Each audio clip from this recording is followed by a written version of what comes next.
Enggak. Oke, baik. Selamat sore. Assalamualaikum warahmatullahi wabarakatuh. Waalaikumsalam warahmatullahi wabarakatuh. Hari ini kita masuk materi pertama di perkuliahan pendidikan anti korupsi, ya. Pendidikan korupsi ini satu hal yang cukup penting. Kenapa hari ini di STIM Sukma ini kita perlu belajar yang namanya tentang pendidikan anti korupsi. Karena memang kalau kita lihat hari ini fenomenanya korupsi di Indonesia itu juga sudah cukup luar biasa, ya. Walaupun ada penanganan, cuman sampai dengan hari ini ya kita nggak bisa pungkiri bahwasannya korupsi itu masih tetap ada, masih tetap bisa kita lihat gitu. Mungkin bahkan lebih parahnya adalah kita pernah jadi korban atau mungkin kita juga pernah jadi pelakunya, ya. Oke, nah di pendidikan anti korupsi ini target pembelajaran kita itu ada 3, ya. Target pembelajaran kita untuk pendidikan anti korupsi itu ada 3. Yang pertama itu adalah kita mengerti apa itu korupsi, ya. Kita mengerti apa itu korupsi. Kita tahu apa itu korupsi, kita tahu bagaimana bentuk-bentuk dari korupsi, gitu. Ya, jadi target pertamanya adalah kita mengerti apa itu korupsi. Nah, selanjutnya target dari mata kuliah pendidikan anti korupsi ini adalah setelah kita tahu apa itu korupsi, target keduanya adalah kita bisa mencegah diri kita dari tindakan korupsi atau dari perilaku koruptif.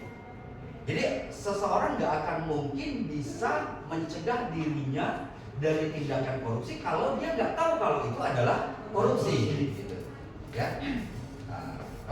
Ini satu contoh. Mungkin ini tidak korupsi secara langsung, tapi ini merupakan perilaku yang bisa mengarah kepada tindakan korupsi. Coba angkat tangannya di ruangan ini yang pernah nemu duit di jalan. Oke. Ya, rata-rata pernah nemu duit. Oke, turun. Yang waktu nemu duit di jalan duitnya diambil, angkat tangan. Nah, pertanyaannya kenapa diambil? Daripada orang yang ngambil. Daripada orang yang ngambil. Emang kenapa kalau orang yang ngambil? Ya sama aja Pak, nanti malah digunakan jadi hal yang jahat. Hah? Rezeki anak soleh katanya. Ada konsep rezeki gitu ya. Setahu saya konsep rezeki itu adalah pertama diminta, ya, mungkin dengan doa dan segala macam, habis itu diusahakan gitu. Bukan diminta habis itu rezekinya nongol tiba-tiba dari mana-mana gitu. Lalu pertanyaan kenapa harus kita ambil gitu? Kita tahu ketika kita nemu uang di jalan, pertanyaannya uang itu ada pemiliknya nggak sih? Sebenarnya ada pemiliknya nggak sih? Ada. Lah kenapa diambil? Berarti sama aja kamu ngambil haknya orang lah. Lah kalau tapi kan Pak kita nggak tahu siapa orangnya. Ya karena nggak tahu ya biarin. Kok malah jadi diambil? Seolah-olah karena kamu nggak tahu ini punya siapa, diambil. Ayo konsepnya gimana itu? Ya. Oke, kita ambil duitnya. Oke, kita ambil. Terus Anda ngerasa, oke lah ini Anda ambil duitnya. Terus Anda ngerasa ini bukan uang saya. Terus Anda masukin duitnya ke kotak amal infak. Anda masukin kotak amal infak. Nah pertanyaannya yang dapat pahala yang punya duit atau yang masukin? Ayo. Dua-dua. Oke. Setibanya setelah Anda masukin, udah selesai, ya kan? Anda balik lagi apa segala macam. Terus ada ibu-ibu lagi gendong anak nyarikin duitnya yang jatuh. Mana duit tadi anak ya? Katanya mana mau beli obat lagi. Ayo sekarang gimana? Waktu Anda masukin Anda dapat pahala atau gimana? Ada orang mau beli obat gara-gara duitnya Anda masuk kotak amal, nggak jadi dia beli obat. Anda datang tuh ke BKM, gedor-gedor, Pak tadi saya masukin duit ibu ini ke dalam kotak amal, mau diambil lagi ibu ini mau beli obat. Ya. Simpel aja, itu bukan uang kita. Lah kenapa kita ambil gitu, ya? Dan kita memang nggak punya haknya sama sekali gitu, ya. Kita nggak punya hak sama sekali untuk ngambil uang itu. Terus gimana? Ya biarin aja. Lah Pak nanti kalau diambil orang lain, ya biarin aja kok tumben peduli sama orang lain. gitu. Orang bukan uang kita juga kok gitu. Cuma kita kan kadang ngerasa ini rezeki. Ini rezeki maka pada akhirnya diambil. Ya. Nah ini makanya perlu paham dulu gitu. Ya. Perlu paham dulu apa itu korupsi biar kita bisa mencegah diri kita dari korupsi. Ya. Nah ini kayak ini yang lagi viral nih. Ini kan banyak tuh kemarin KPK buat tuh informasi itu. Ya. Saya belum cek juga sih sebenarnya apakah KPK yang mengeluarkan informasi itu atau segala macam, tapi banyak postingan di TikTok, ya banyak postingan di TikTok yang mengatakan guru menerima hadiah dari murid adalah bentuk gratifikasi. Komennya itu banyak tuh, komennya banyak banget tuh, banyak tuh. Adalah yang memang mendukung ya pernyataan tersebut, ada juga yang mulai menyalahkan lah segala macam itu kan. Masa cuma nerima kue kering doang dianggap gratifikasi, masa cuma begini dianggap gratifikasi, segala macam itu. Padahal di berita itu tidak menginformasikan apa bentuk bendanya. Selama dia menerima hadiah, maka dianggap gratifikasi di berita itu. Wah, itu ramai itu. Nah, kenapa bisa banyak komen yang beragam seperti itu? Ya, ini disinilah makanya kita benar-benar harus paham apa itu korupsi sehingga mengerti apakah pernyataan tersebut benar adanya itu adalah gratifikasi atau sebaliknya gitu. Ya, atau sebaliknya. Karena di pernyataan tersebut dia tidak membahas tentang barangnya. Dia hanya membahas ketika ada seorang guru menerima hadiah dari murid, maka itu bagian dari bentuk gratifikasi. Ya. Jadi yang kedua targetnya adalah kita bisa setelah yang pertama kita tahu apa itu korupsi, maka target yang kedua adalah kita mengerti kita bisa mencegah diri kita sendiri dari korupsi. Yang ketiga, baru kita bisa mencegah orang lain. Ya. Jadi Anda nggak mungkin mencegah orang lain korupsi sementara Anda sendiri masih korupsi. Itu sama kayak Anda melarang orang merokok tapi sambil merokok gitu. Ya, nggak mungkin, nggak masuk akal. Anda sambil merokok, ada orang merokok misalnya di tempat umum, di angkutan umum lah, ada orang merokok terus Anda bilang Pak nggak boleh merokok, tapi Anda sambil merokok ngomongnya, ya. Tapi Anda ngomongnya sambil merokok, nggak masuk akal. Jadi Anda paham dulu korupsi, Anda stop, Anda tidak lagi melakukan korupsi, ya, barulah orang lain, ya, barulah Anda bisa mencegah orang lain tidak melakukan korupsi. Nah, angkat tangannya di kelas ini yang nggak pernah korupsi. Angkat tangannya. Nggak ada. Berarti Anda semua pernah korupsi. Berarti saya sedang berhadapan dengan para koruptor. Ya. Pernah korupsi? Apa korupsi yang kamu lakukan? Ngambil sisa uang belanja. Ya, saya pikir ngambil uang Mama Ilaci itu kan korupsi, itu nyuri. Kalau dibedakan ya, walaupun korupsi mencuri juga gitu kan. Nah, tapi enggak itu kalau ngambil uang Ilaci itu literally mencuri ya. Kalau korupsi itu memang mengambil orang lain tapi ada proses yang seperti itu. Oke, ngambil sisa uang belanja ya, dikasih kita uang 10.000, pergi ke warung beli gula 6.000. Balik 4.000, nggak ngomong-ngomong 4.000-nya dibeliin jajan gitu ya. Ya itu bagian dari perilaku korupsi. Apalagi sampai di rumah nggak ngomong. Kalau ada kembaliannya dibawa diem aja gitu. Seolah-olah udah sama tahu gitu. Kalau cuma 4.000 doang kan gitu kan. Ya. Berapa korupsi? Apa korupsinya? Sama? Hampir sama. Mamanya sama juga? Beda ya, oke ya. Jadi memang ya syukurlah kalau kalian pada akhirnya sadar dan ngerti kalau kalian itu pernah korupsi gitu. Ya, syukurlah kalau kalian tahu pernah korupsi, artinya kalian sadar dan paham kalau kalian harus berubah gitu. Ya. Nah, yang jadi persoalan adalah kita nggak ngerasa yang kita lakukan adalah sebuah kesalahan, maka tidak akan pernah ada yang namanya perubahan. Karena kita nggak ngerasa salah, kita ngerasa baik-baik aja, benar-benar aja. Ya. Nah, kalau udah kayak gini, ya, pertanyaannya sebenarnya apa sih korupsi itu? Menurut Anda tuh, menurut kalian tuh, apa sih sebenarnya korupsi itu? Ada? Ya, silakan, saya mau tahu pendapatnya. Menurut kamu apa sih korupsi itu? Merampas hak orang lain, Pak. Korupsi merampas hak orang lain, oke boleh ya. Menurut Anda aja dulu, nggak usah secara konsep, nggak usah secara teori itu. Korupsi merampas hak orang lain, oke boleh. Apa lagi? Memberikan kerugian. Menyebabkan kerugian, ya oke boleh. Dampak dari korupsinya ya pasti ada kerugian gitu ya. Cuma kalau pengertian dari korupsinya itu sendiri menurut kamu, mengambil hak orang lain bisa berdampak pada kerugian, apa lagi? Apa lagi kira-kira? Bel apa Bel? Kira-kira korupsi itu apa sih menurut kamu Bel? Penyalahgunaan kekuasaan, ya itu malah bagian bentuk dari korupsinya ya. Nanti itu akan ada kita pelajari bentuk dari korupsi itu salah satunya adalah penyalahgunaan kekuasaan atau wewenang. Oke ya. Oke, saya masuk ke slide dulu. Nah ini ya. Ini pendahuluannya ya. Ini pendahuluannya.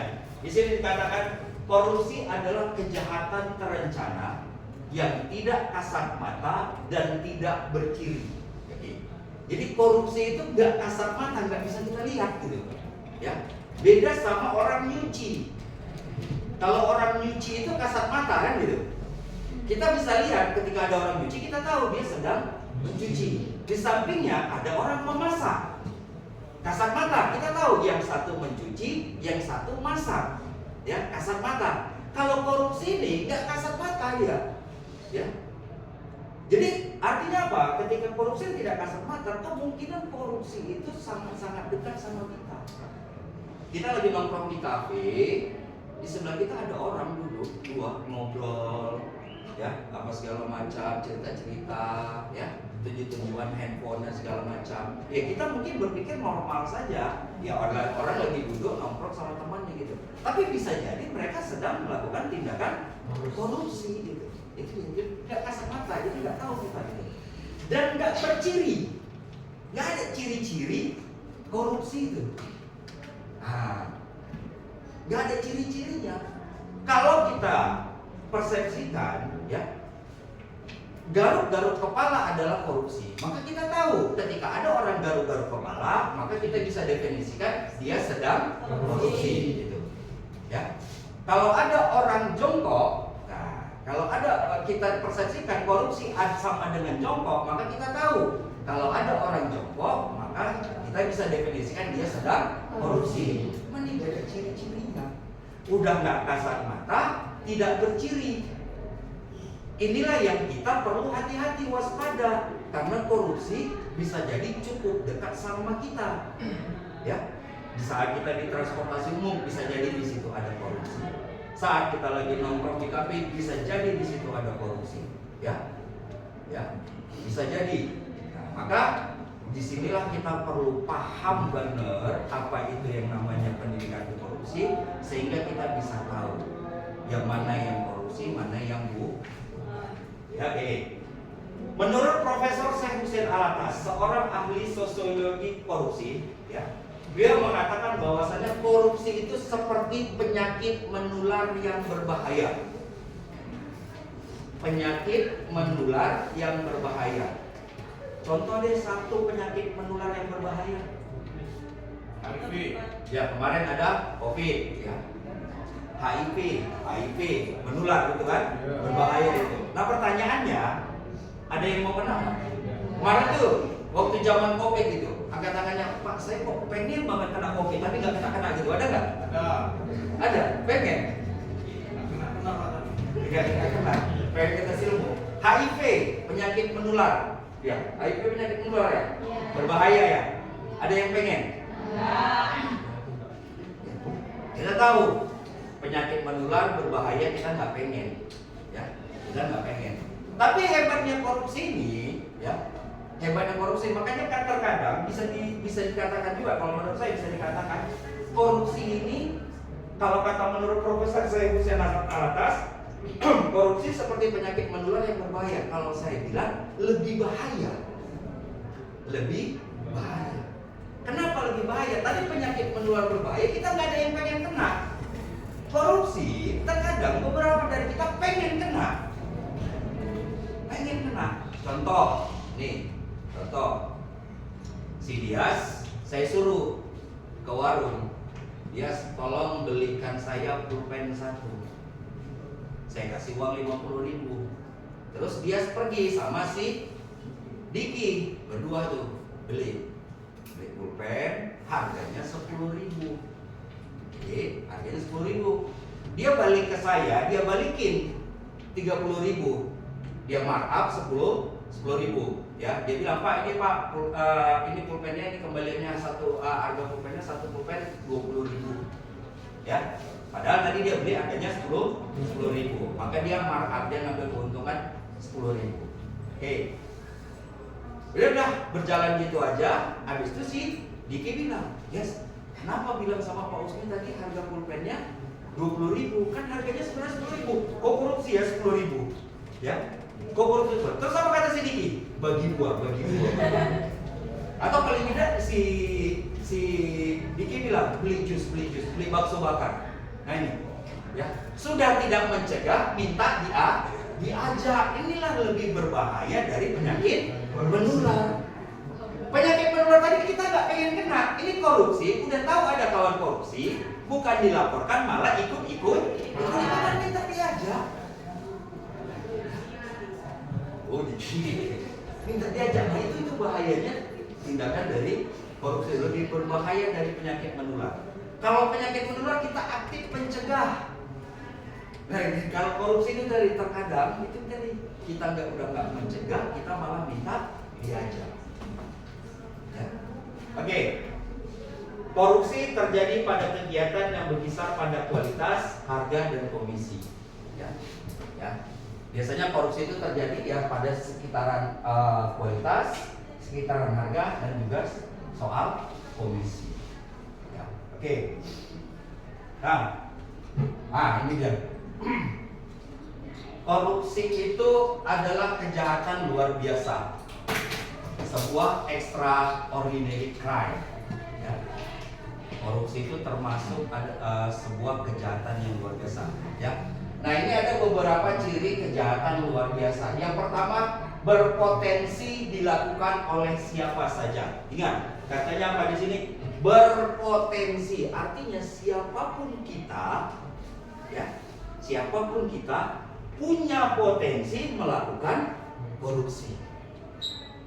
Faktanya adalah di awal tadi saya tanya, angkat tangannya yang nggak pernah korupsi. Artinya kalian sudah menggunakan potensi itu. Ya, oke, ya, berpotensi dilakukan siapa saja. Artinya siapapun bisa melakukan yang namanya korupsi. Ya, oke. Yang kedua, bersifat random target. Saya tanya dong, ketika ada kejahatan korupsi, siapa yang jadi korban? Orang lain. Random target. Siapa yang jadi korbannya? Korupsi. Ya. Orang banyak lah. Tergantung siapa yang korupsi. Bisa jadi orang yang dikenal, orang yang nggak dikenal. Siapa lagi? Random target. Nah, ini bukti kalau korupsi itu adalah kejahatan luar biasa. Kenapa? Korbannya nggak ngerasa telah menjadi korban. Ya, ada banyak sekali dampak dari korupsi itu. Ya, ada banyak sekali. Salah satunya dampak dari korupsi itu adalah kemiskinan. Ya, dampak dari korupsi itu harga-harga barang jadi mahal. Ya, kalau ibu-ibu itu nanti harga cabai itu jadi mahal, melonjak tinggi, gitu kan. Pada akhirnya waktu nyambel, gitu kan, ikannya 1 kilo, sambal cabainya 2 batang, gitu. Bu, masak apa bu? Sambal ikan dencis, gitu kan. Bu, enak kali bu, apanya enak? Ikannya 1 kilo, sambalnya cabainya cuma 2 batang. Kenapa? Cabainya mahal.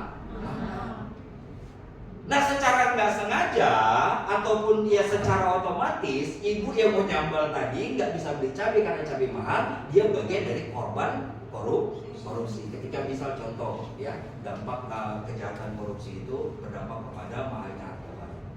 Ya. Jadi kalau Anda ditanya siapa korban dari korupsi, bisa jadi Anda adalah korban dari korupsi. Ya.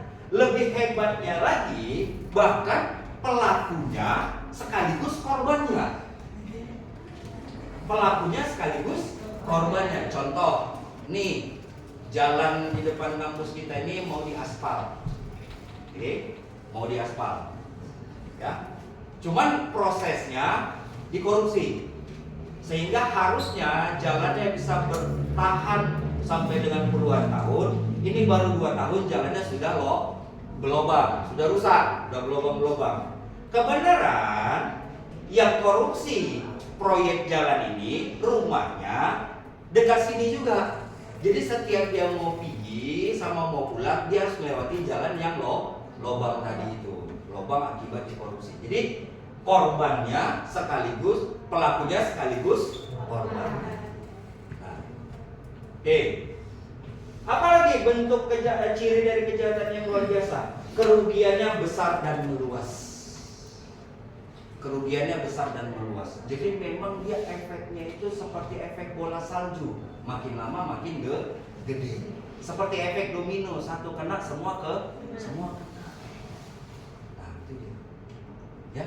Jadi kita nggak bisa bilang ada terjadi korupsi misalnya di DKI Jakarta, terus orang Sumatera Utara bilang, oh untuk korupsi di sana enggak, kita bisa kena dampaknya juga.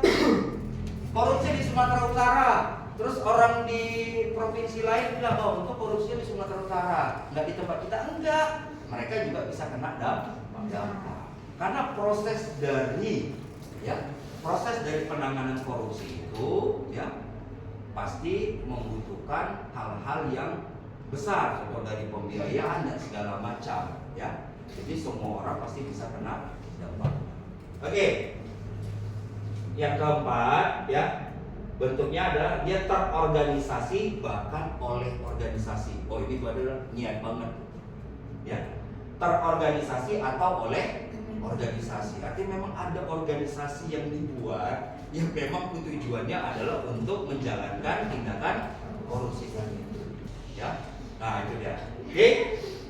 Nah, ini bentuk dari kejahatan luar biasa tadi itu. Ya, ini ciri-cirinya ya. Berpotensi dilakukan oleh siapa saja, bersifat random target, ya, kerugiannya besar dan meluas, terorganisasi dan atau oleh organisasi. Oke. Next. Nah, ini satu undang-undang ya. Undang-Undang nomor 31 tahun 99 junto Undang-Undang nomor 20 tahun 2021 ya, tentang pemberantasan korupsi. Ya, dikatakan subjek hukum tindak pidana korupsi adalah setiap orang, bukan saja pegawai negeri. Jadi Anda walaupun masih berstatus mahasiswa, Anda bukan pegawai negeri, karena ada kata setiap orang, maka Anda bisa terjerat undang-undang tindakan korupsi. Ya, poinnya adalah setiap orang. Ya. Jadi Anda boleh korupsi dan nggak akan dijerat dengan undang-undang ini.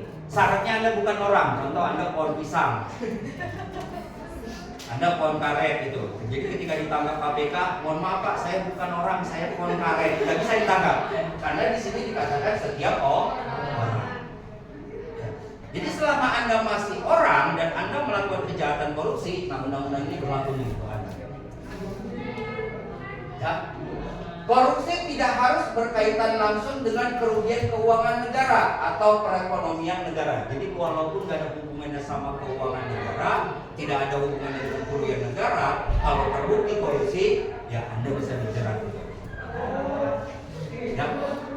Berarti Pak, tadi Pak, si Majura yang pakai uang belanja mamanya, ngambil uang apa? Sisa kembalian belanjaan mamanya, bisa dijerat pakai undang-undang ini. Nah, yaudah kalau mamanya ngelapor.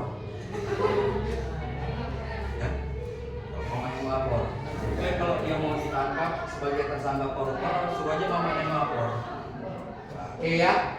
Pengembalian kerugian keuangan negara tidak menghentikan pertanggungjawaban hukum pidana. Ya.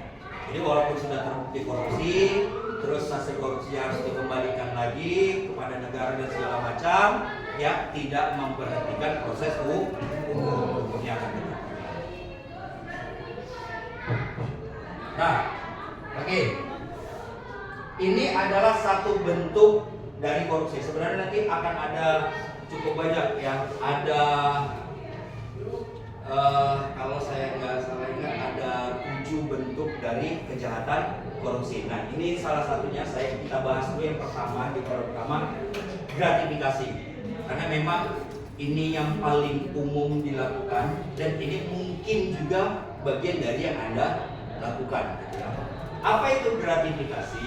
Ya, gratifikasi adalah pemberian dalam arti luas, ya, seperti pemberian uang, rabat, komisi, pinjaman tanpa bunga, tiket perjalanan, fasilitas penginapan, perjalanan wisata, pengobatan cuma-cuma, dan fasilitas lainnya. Ya. Ini merupakan pengertian dari penjelasan pasal 12.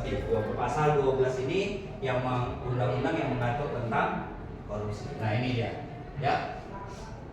Gratifikasi dalam undang-undang anti korupsi ada di pasal 12B ayat 1. Apa katanya? Setiap gratifikasi kepada pegawai negeri atau penyelenggara negara dianggap pemberian suap apabila berhubungan dengan jabatan dan yang berlawanan dengan kewajiban atau tugasnya. Jadi kalau pemberiannya itu ada hubungan dengan jabatan, ada hubungan dengan kewajiban, ada hubungannya dengan tugas, maka bisa dianggap sebagai gratifikasi. Apa yang diberikan? Apa saja? Ya, Anda nggak perlu hafal semuanya ini. Yang di tengah-tengah itu cuma contoh. Baca yang dicetak tebal. Gratifikasi adalah pemberian dalam arti luas dan fasilitas lainnya. Ya. Dan itu diberikan, ya, berhubungan dengan tugas dan jabatannya. Jadi kalau ada seseorang menerima hadiah atas pekerjaannya atau ada hubungan dengan pekerjaannya, ada hubungan dengan tugasnya, ada hubungan dengan jabatannya, maka bisa ada indikasi gratifikasi. Nah, pertanyaannya balik lagi ke berita viral kemarin. Berita viralnya guru menerima hadiah dari murid adalah bentuk gratifikasi. Jadi kalau mengacu kepada pengertian ini, mengacu kepada undang-undang ini, pasal 12B ini, mengacu kepada pasal 12B ini, maka kita bisa definisikan ketika guru menerima hadiah dari murid apapun bentuknya, maka merupakan bagian dari gratifikasi.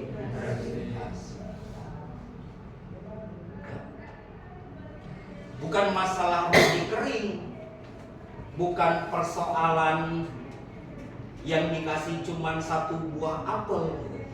Persoalannya ketika memberi itu masih ada sangkut paut antara tugas dan jabatan. Yang satu siswa, yang satu guru. Ngasih hadiah, siswanya sama gurunya, bisa bahaya. Ya, bisa bahaya. Oke, nah ini dia. Nah, ini ngeri banget nih. Syukur-syukurnya Plato udah gak ada, gitu ya. Plato udah gak ada. Apa kata Plato? Plato ini seorang filsuf etnik. Dia katakan gini, para pelayan bangsa harus memberikan pelayanan mereka tanpa menerima hadiah-hadiah. Mereka yang membangkang kalau terbukti bersalah harus dibunuh tanpa upacara. Karena ada beberapa negara itu yang memang punya hukuman mati. Hukuman matinya itu kan ada upacara pelaksanaannya kan. Nah, kalau kata Plato, ya, kalau ada, ya, pelayan bangsa yang menerima hadiah-hadiah, kalau dia masih terus membangkang, sebaiknya, ya, dan terbukti bersalah, maka sebaiknya dibunuh dan tidak perlu pakai upacara. Gimana caranya? Oh, nggak tahu. Namanya nggak pakai upacara, ya suka-suka aja kan. Ya. Ini si fulan nih terbukti bersalah nih, korupsi gitu kan. Dia menerima gratifikasi, diikat di lampu merah. Nah, setiap orang boleh nunjukin gitu kan. Kan nggak mungkin juga kan, ada yang namanya hak asasi manusia gitu kan. Tapi yang pasti kata Plato nggak perlu pakai upacara. Nah, syukurnya kan Plato hari ini udah nggak ada. Coba bayangkan kalau Plato hari ini masih ada dan apa yang menjadi pemikirannya ini diberlakukan gitu. Jadi mau saya heran kalau ikut kuliah pulang kuliah ada koruptor diikat di lampu merah gitu kan. Itu kenapa itu lampu merah, mana ini bukan koruptor kata gitu. Ya, besok pagi mau pergi kerja, mau pergi kuliah gitu juga gitu kan. Melihat kan, "Duh, itu siapa yang diikat di pohon? Itu kemarin koruptor," kata gitu. Ya, syukurnya pelaku itu udah enggak ada pemikiran ini ya, tidak dipakai lah gitu ya. Oke. Nah, ini dia. Jadi penjelasan dari apa yang dikatakan Plato, setiap orang tidak boleh memberikan gratifikasi kepada pegawai negeri atau penyelenggara negara. Ya, setiap orang tidak boleh ya memberi gratifikasi kepada pegawai negeri atau penyelenggara negara. Oke. Yang kedua, setiap pegawai negeri atau penyelenggara negara tidak boleh menerima gratifikasi dari siapa saja. Jadi kita nggak boleh ngasih, mereka nggak boleh nerima, ya, nggak boleh nerima dan nggak boleh memberi. Apabila berhubungan dengan jabatan, ya, dan yang berlawanan dengan kewajiban dan tugasnya. Saya PNS. Katakanlah contoh, saya PNS, kan? Oke. Terus saya ulang tahun, istri saya ngasih hadiah, boleh nggak? Gratifikasi nggak? Kenapa enggak? Ya memang tidak kan karena istri saya ngasih, karena tidak berhubungan dengan jabatan, kewajiban dan tugas yang terikut di dalam jabatan. Itu pemberian dari seorang istri kepada suami kebenaran suaminya PNS. Tapi kalau misal kalian mahasiswa, saya dosen, saya ulang tahun, ngasih hadiah sama saya, boleh nggak? Boleh nggak? Kenapa enggak? Ya, karena berhubungan dengan jabatan. Saya dosen, kalian mahasiswa. Pasti ada unsur kewajiban dan tugas di dalamnya. Ya, jangan-jangan gara-gara kalian kasih saya, kalian rayakan ulang tahun saya, kasih kue, kasih hadiah dan segala macam, ya, dan segala macam. Pada akhirnya apa? Saya di kelas ini ramah banget, ya. Nanti si Mewah nggak datang gitu kan? Kenapa Mewah nggak datang? Nggak ada kabar Pak, karena udah baik banget. Sudah kita buat izin aja. Kelas sebelah nggak pernah merayakan ulang tahun saya. Saya bersikap normal-normal aja. Mana sih pulang nggak datang, absen gitu. Ya. Pada akhirnya bisa berdampak kepada profesionalisme saya sebagai seorang dosen. Maka nggak perlu. Jadi hati-hati kalau kalian ngasih saya hadiah, pas saya ulang tahun kalian ngasih saya hadiah, saya laporkan dulu ke KPK dan tangkap kalian. Ya, ini mau nyuap-nyuap nih saya bilang. Ya, oke. Oke, terakhir. Nah, kenapa itu nggak boleh? Ini dasar pemikirannya. Tidak sepantasnya lah pegawai negeri, pejabat publik menerima pemberian atas pelayanan yang mereka berikan. Ya. Jadi nggak pantas. Kalaupun kalian mau ngasih saya kado, ulang tahun segala macam, gitu kan, nggak perlulah. Ya. Kenapa sih kalian harus ngasih saya? Kalian pulang kampung, bawa oleh-oleh kasih saya, ngapain? Ya. Terus kalian lagi pengen apa? Ada kelapangan rezeki apa segala macam, misalnya kalian ikut kegiatan apa, terus ada honornya, terus ngasih itu apa sih? Ya, saya juga ketika saya sudah memberikan layanan saya mengajar dan segala macam, itu adalah tugas saya. Dan menerima pengajaran adalah haknya kalian. Kewajiban kalian membayar ke kampus. Kewajiban kampus membayar saya. Kewajiban saya mengajar kalian. Selesai. Ya, nggak usah ditambah unsur-unsur lainnya. Ya, nggak usah tambah-tambah unsur lainnya gitu. Karena memang nggak pantas saja. Kenapa? Semuanya udah kalian sudah memberikan kewajiban kalian ke kampus. Kampus sudah memberikan kewajibannya kepada dosen. Dosen sudah memberikan kewajibannya kepada mahasiswa. Maka setiap orang sudah melaksanakan kewajibannya dan setiap orang sudah mendapatkan haknya masing-masing. Jangan ditambah-tambah lagi. Ya. Jangan tambah-tambah lagi gitu. Tahu juga kan kalau kalian ulang tahun ada nggak dosen tiba-tiba kami sekumpulan dosen datang masuk kelas.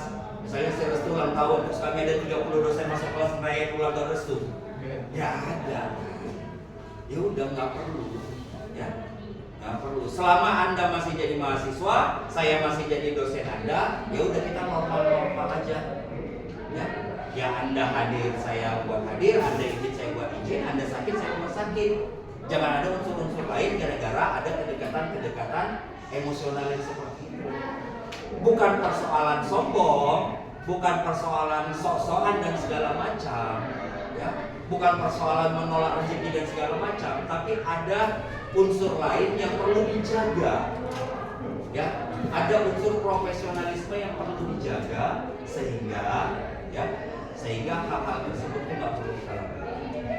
Pak, nanti kalau kami udah tamat Pak, 20 tahun lagi kami datang kemari, terus kami kesini datang bawa hadiah, bawa timun, 2 bodi gitu, boleh nggak? Boleh, silakan.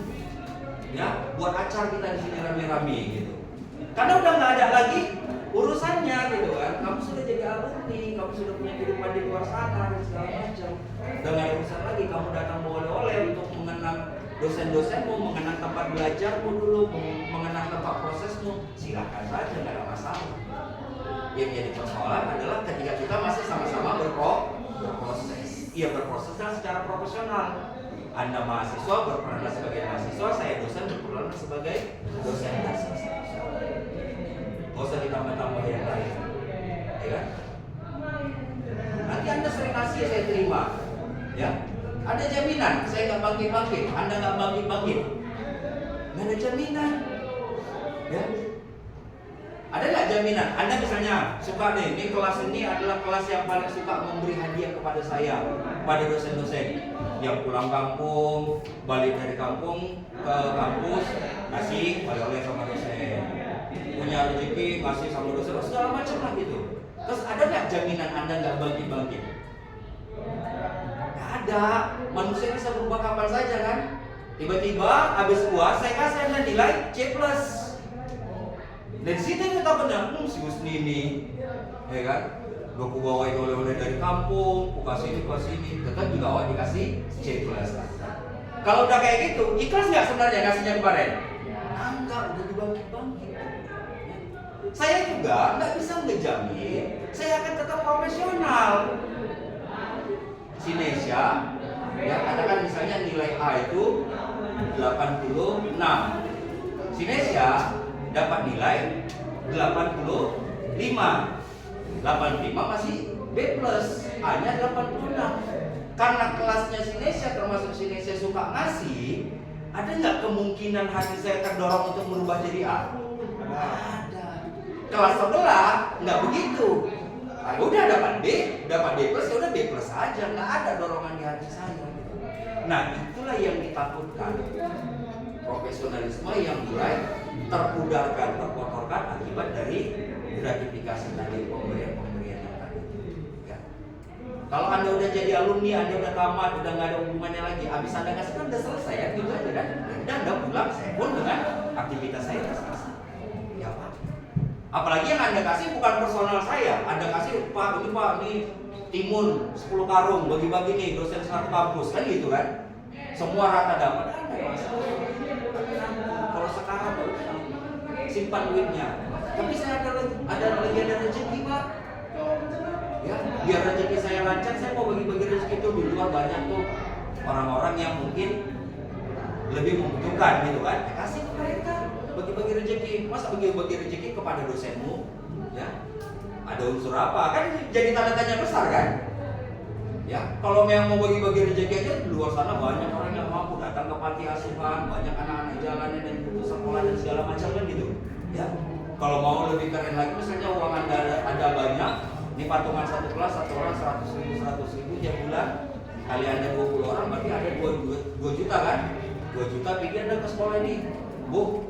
Ya, pindah ada nggak kenal juga sekolahnya, sekolah siapa? Kalau siapa kami datang aja, Bu. Kami dari mahasiswa semua nih.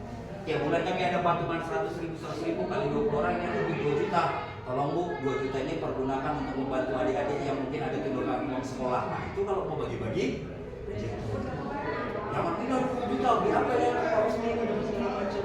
Gak mungkin ada bagi biar berpung dia dan nanggur dia kan gitu. Ya, oke. Seseorang tidak berhak meminta, ya. Di sini katakan tidak sepantasnya pegawai negeri atau pejabat publik menerima pemberian. Ya, nggak pantas memberi atas pelayanannya. Dan dia juga tidak berhak meminta. Nggak ada haknya minta. Dan mendapat sesuatu melebihi haknya sekedar ia melaksanakan tugas sesuai tanggung jawab dan kewajibannya. Nggak perlu minta. Ya, nggak punya hak untuk minta. Yang saya berikan ke kalian, yang kami berikan kepada dosen juga kan ya sesuai dengan porsinya gitu. Ya, saya ngajar, ya ngajar di kelas kalian hari ini kita ngajar. Ya udah saya ngajar sesuai dengan jam yang sudah ditentukan oleh prodi. Nggak saya lebih-lebihkan juga gitu loh. Ya jadi ya udah hak saya ya itu sesuai dengan jam mengajarnya saya. Kalau persoalan setelah itu saya merasa materi saya belum sempurna, materi saya belum lengkap, tapi pertemuan kita udah habis. Terus saya inisiatif menambah pertemuan agar pengetahuan kalian jadi lebih kompleks. Kan inisiatif saya kan? Maka inisiatif saya itu balasannya apa? Ya pahala kebaikan. Bukan atas dasar inisiatif itu menjadi dasar saya merasa punya hak untuk meminta. Enggak itu juga konsepnya. Nah gitu juga konsepnya. Karena saya inisiatif memberi, ya udah balasannya apa? Pahala. Nggak perlu lagi saya karena sudah inisiatif memberi itu saya merasa punya hak untuk meminta. Jadi bayangkan nih, ya. Jadi nggak pantas kami pegawai negeri atau pejabat publik menerima hadiah dan tidak berhak juga untuk meminta atau mendapatkan sesuatu. Jadi kalau katanya tidak berhak mendapatkan sesuatu, berarti yang kalian berikan kepada kami itu tidak menjadi hak kami. Tidak ada hak kami di situ. Ya. Jadi kalau kami menolak sesuatu yang bukan hak kami, tolong jangan dicibir-cibir bapak itu beri pukul aja nggak mau, capek-capek aku bawanya. Itu bukan hak kami. Terus kalau ada orang yang menolak yang bukan haknya, bagus atau jelek? Bagus, dan jangan dikata-katain. Jadi lu cuma bayarlah paus ini, mau dikasih apapun nggak mau. Udah capek-capek awak masak, udah capek-capek awak beli, udah capek-capek awak bawa, nggak mau nerima pemberiannya gitu. Ya, oke, ya. Nah ini untuk materi awal di pembelajaran pendidikan nanti. Bisa dipahamin ya? Dengan segini kompleksnya tentang korupsi ini, maka pentinglah bagi kita untuk belajar secara dalam tentang pendidikan anti korupsi. Biar teman-teman hari ini benar-benar paham apa yang menjadi apa itu korupsi, sehingga target pembelajaran tadi bisa dicapai. Anda mengerti apa itu korupsi, Anda bisa mencegah diri untuk tidak melakukan korupsi, dan yang terakhir Anda bisa mencegah orang lain. Harapannya memang benar-benar ya negara kita bisa bersih dari korupsi. Ya, jadi memang nanti pembelajarannya akan sangat kompleks. Bagaimana kita membenahi diri kita, dari kita membenahi diri kita baru kita bisa membenahi banyak hal lagi. Jadi memang yang pertama yang perlu diperbaiki adalah diri kita dulu. Setelah kita memperbaiki diri kita, baru kita bisa memperbaiki hal-hal yang lain-lain. Oke, silakan. Mungkin ada pertanyaan 1-2 orang, silakan. Pak, jadi kan Pak tadi dijelaskan kalau dosen nggak boleh meminta dan mahasiswa tidak boleh memberi. Siap.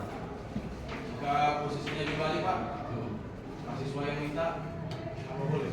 Mahasiswa yang minta sama dosennya. Apa contohnya yang diminta? Oh, Pak, saya minta rokok lah Pak. Pak, saya ada mahasiswa minta rokok sama dosen. Lancang kali mahasiswanya ya. Tiba-tiba minta rokok sama dosen. Ya, saya rasa itu nggak inilah ya. Hubungannya nggak bisa timbal balik itu. Mungkin kalau mahasiswa sama ngasih sama dosen, ya mungkin bisa didelik ada unsur ya, ada unsur. Tapi kalau ada mahasiswa minta, apalagi kamu minta kan gitu, bukan dosen memberikan secara sukarela, ya itu saya rasa di luar ranah dari tindakan gratifikasi tadi itu, karena kamu minta kan gitu, nggak ada masalah. Sama kayak contoh misalnya di jalan saya kehabisan bensin, nggak punya uang cash, terus ketemu kamu lagi nunggu angkot, ya saya pinjem dong uang kamu gitu.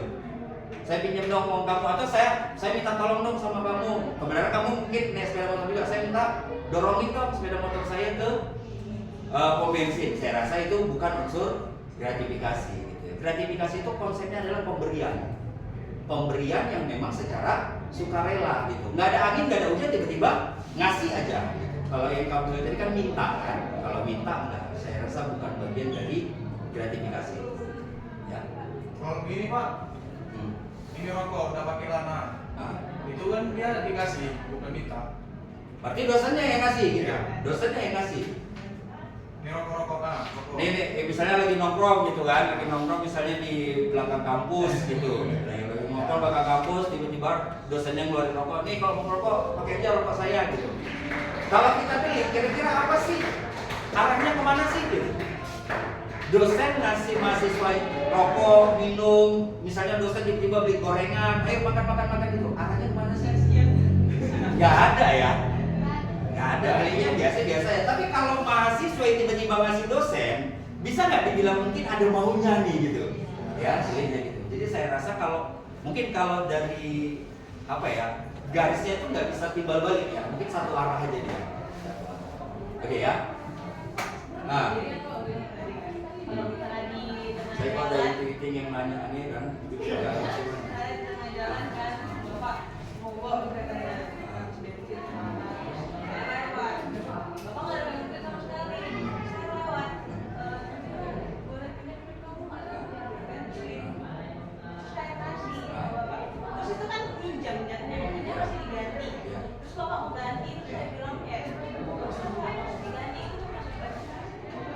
Enggak, itu sama, itu tadi enggak masuk dalam bagian dari enggak bagian dari gratifikasi enggak. Itu sama kayak seolah-olah gitu seolah-olah ya saya minjem maka saya punya kewajiban untuk mengembalikan gitu kan, minjem seolah-olah untuk mengembalikan. Nah ketika kamu menolak pengembalian dari saya itu yang apakah bagian dari gratifikasi? Enggak dong. Karena akad di awalnya jelas saya yang minta, saya yang minjem gitu kan. Kebenaran waktu mau saya balikin, kamunya nggak mau kan gitu kan, kamunya nggak bagian dari gratifikasi. Yang gratifikasi itu kan pokoknya apa-apa itu nggak ada sebab gitu. Gratifikasi itu memang sama sekali nggak ada sebab, ngasih-ngasih aja gitu. Ngasih-ngasih tiba-tiba pun enggak gitu. Ya, pokoknya udah ngasih-ngasih aja, udah ngasih gitu, apapun tiba-tiba ngasih gitu, begini ngasih gitu, ulang tahun ngasih, udah pulang dari kampung ngasih gitu. Ya. Kalau yang tadi itu kan memang ada proses, dan memang itu bukan didasarkan pemberian, tapi ada orang yang berusaha minta tolong dulu kan gitu. Jadi itu tidak termasuk. Oke, ya nanti akan lebih jelas lagi ketika kita nanti belajar bentuk-bentuk dari korupsi ya. Ada ya. Kalau saya tidak salah ingat ada 7 bentuk dari korupsi. Ya, salah satunya adalah gratifikasi. Nah, gratifikasi ini juga masih depan-depannya, kita belum bahas sampai dengan ke dalamnya bagaimana sih gratifikasi itu. Mungkin nanti kita akan sadari ternyata ada beberapa hal yang memang kita pernah melakukan yang namanya gratifikasi. Oke, saya rasa itu saja pertemuan kita untuk di awal ini. Mudah-mudahan ke depannya kita bisa bekerja sama untuk perkuliahan lebih lanjut sehingga pembelajaran kita ini bisa terlaksana dengan maksimal. Saya rasa demikian. Selamat sore. Assalamualaikum warahmatullahi wabarakatuh. Waalaikumsalam.